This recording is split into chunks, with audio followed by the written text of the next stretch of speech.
Hello and welcome दोस्तों।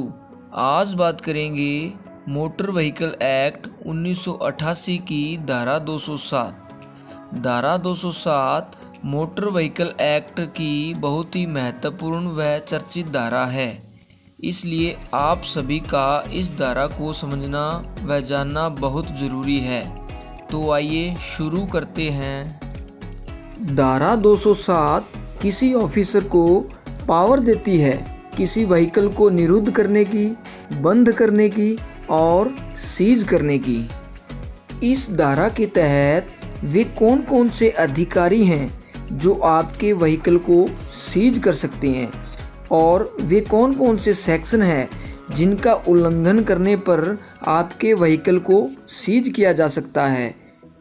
Motor vehicle act 1988 की धारा 207 स्पष्ट करती है कि कोई भी पुलिस ऑफिसर या राज्य सरकार द्वारा अधिकृत कोई अन्य ऑफिसर जैसे ट्रांसपोर्ट विभाग के ऑफिसर, आरटीओ अधिकारी या डीटीओ, ये वे अधिकारी हैं जो धारा 207 के तहत आपके व्हीकल को सीज कर सकते हैं। इसके साथ धारा 207 यह भी प्रोविज़न करती है कि सेक्शन 3, सेक्शन 4, सेक्शन 39 और सेक्शन 66 क्लोज ए, यदि आप इनमें से किसी भी प्रोविज़न का उल्लंघन करते हैं, किसी भी सेक्शन का उल्लंघन करते हैं, तो आपके वाहन को सीज किया जा सकता है।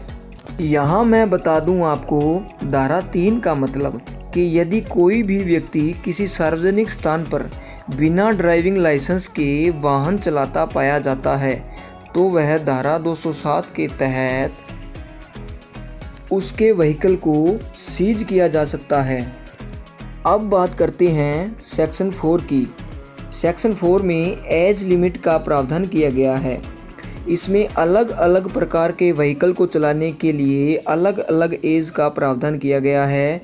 यदि किसी व्यक्ति द्वारा इस सेक्शन का उल्लंघन किया जाता है तो वह धारा 207 के अंतर्गत दोषी पाया जाता है। अब बात करते हैं धारा 39 की। इसमें कोई भी व्हीकल, चाहे वह प्राइवेट हो या कमर्शियल हो, चाहे वह 2 व्हीलर हो या 4 व्हीलर हो, वह व्हीकल बिना पंजीकरण यानी कि रजिस्ट्रीकृत होना अनिवार्य है। यदि वह व्हीकल रजिस्ट्रीकृत नहीं है तो यह समझा जाएगा कि वह धारा 207 का उल्लंघन करता है। अब बात करते हैं धारा 66 क्लोज ए यानी कि धारा 66 क्लोज ए की। इसमें प्रोविज़न किया गया है कि कोई भी व्हीकल बिना परमिट के किसी भी सार्वजनिक स्थान पर नहीं चलाया जा सकता। यदि बिना परमिट चलाता पाया जाता है तो वह धारा 207 का उल्लंघन करता समझा जाता है और ऐसे उल्लंघन पर पुलिस अधिकारी द्वारा ऐसे वाहन को सीज किया जा सकता है।